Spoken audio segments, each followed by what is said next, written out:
جی S پی schemes ان different countries. جی S پی scheme جو ہے وہ صرف یورپین یونین میں ہی نہیں ہے بلکہ دنیا کے کچھ اور ممالک بھی in order to promote the industry of the poor and developing countries وہ کچھ پریفرینشیل ٹریٹمنٹ دیتے ہیں. تو ایک ایکسپورٹر کے طور پہ اور ایک اچھی ایکسپورٹ مارکیٹنگ اسٹریٹجی بنانے کے لیے اور سلیکشن آف دا کنٹریز کے لیے کہ ہم نے کہاں ایکسپورٹ کرنا ہے, ایک سکسیسفل ایکسپورٹر کو ضروری ہے کہ وہ یہ سمجھے کہ جی ایس پی اسٹیٹس اگر ہے, خاص طور پہ پاکستان جیسے ملکوں کا اگر سے تعلق ہے ہمارا, اور جو ایکسپورٹ ہم کر رہے ہیں پاکستان سے کر رہے ہیں, اور جو پروڈکٹس ہم ایکسپورٹ کرنے جا رہے ہیں وہ اگر کسی جگہ پہ دنیا میں ہمیں پریفرینشیل ٹریٹمنٹ ملتا ہے تو وہ ملک یا وہ گروپ آف کنٹریز ہماری پہلی چوائس ہونی چاہیے.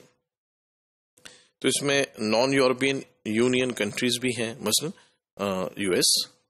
جو ہے اس کی بھی پریفرینشیل ٹریٹمنٹ ہے, تو اس کو اسٹڈی کیا جا سکتا ہے. اگر آپ یو ایس وزٹ کریں, میرے لاسٹ وزٹ میں میں نے یہ دیکھا کہ جو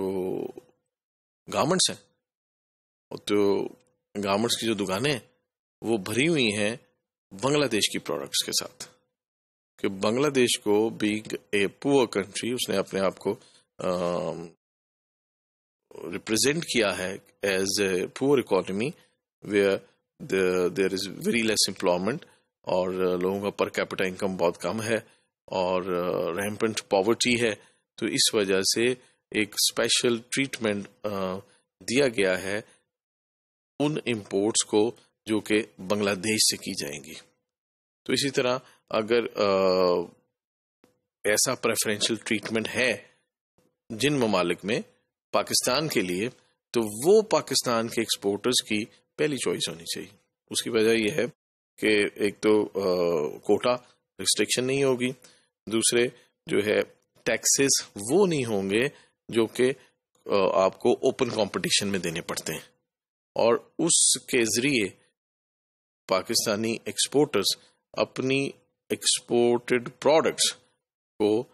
امریکہ کی یا اور دوسرے ممالک کی مارکیٹس میں سستے داموں میں بیچنے میں کامیاب ہو سکتے ہیں. اور سستے داموں سے مراد ہماری یہ ہے کہ اگر آپ کی ایک تو آپ کی پروڈکٹ کاسٹ ہے اور دوسرا جو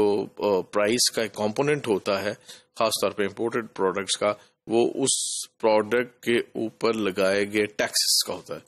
تو جیسے بھی ہم نے امریکہ میں بنگلہ دیش سے بنے ہوئے گارمنٹس کی مثال دی, تو جو مختلف برانڈز ہیں, مختلف ڈیزائنرز ہیں, وہ اپنی پروڈکٹس اپنی اسپیسیفکیشن کے مطابق بنگلہ دیش سے بنوا رہے ہیں. بنگلہ دیش سے اس لیے بنوا رہے ہیں, ایک تو آف کورس جو کاسٹ آف پروڈکشن ہے وہ کم ہے. تو اب اگر اس حوالے سے اگر ہم دیکھیں تو یورپ اور امریکہ, نارتھ امریکہ کے جو ممالک ہیں ان میں اب پروڈکشن جو ہے وہ کم سے کم تر ہوتی چلی جا رہی, اور ساری جو پروڈکشن ہے وہ آؤٹ سورسڈ ہے. یعنی وہ اپنے اسٹینڈرڈ دے کے, اپنے کوالٹی اسٹینڈرڈ, اپنے ڈیزائن دے کے پروڈکشن کرواتے ہیں دوسرے ممالک سے. آپ بھی دیکھتے ہیں کہ بہت سارے مشہور برانڈز ہیں جن کی پروڈکٹس پاکستان میں بنتی ہے, خاص طور پہ ٹیکسٹائل برانڈز میں اور گارمنٹس میں. تو کہنے کی بات یہ ہے کہ جب آپ کو یہ معلوم ہو کہ کون سے ممالک ہیں, ایک تو جیسے ہمیں پتا ہے کہ یورپین یونین ہے, تو یورپین یونین کے اندر بہت سے ممالک ہیں, تو ان تمام ممالک کی ایکسس ہمارے لیے ممکن ہو سکی ہے جی ایس پی اسٹیٹس کی وجہ سے. لیکن جی ایس پی اسٹیٹس جو ہے وہ for an unlimited period نہیں دیا جاتا. ویسے ابھی جو G S P plus status Pakistan کو ملا ہے وہ 2013 دسمبر میں ملا تھا اور وہ 2017 تک کا ہے. تو اس کے علاوہ جو یہاں جن ممالک میں کنسیشنل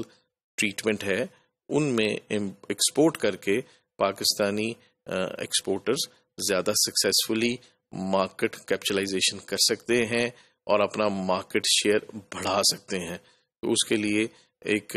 کمپلیٹ انفارمیشن اور سروے اور ریسرچ اور کنسلٹیشن کی ضرورت ہے TDAP کے ساتھ، تاکہ یہ معلوم ہو سکے کہ کن ممالک میں جو پاکستانی ایکسپورٹر ہے اپنی گوڈز کنسیشنل ٹیرف ریٹس کے ذریعے پہنچا سکتے ہیں۔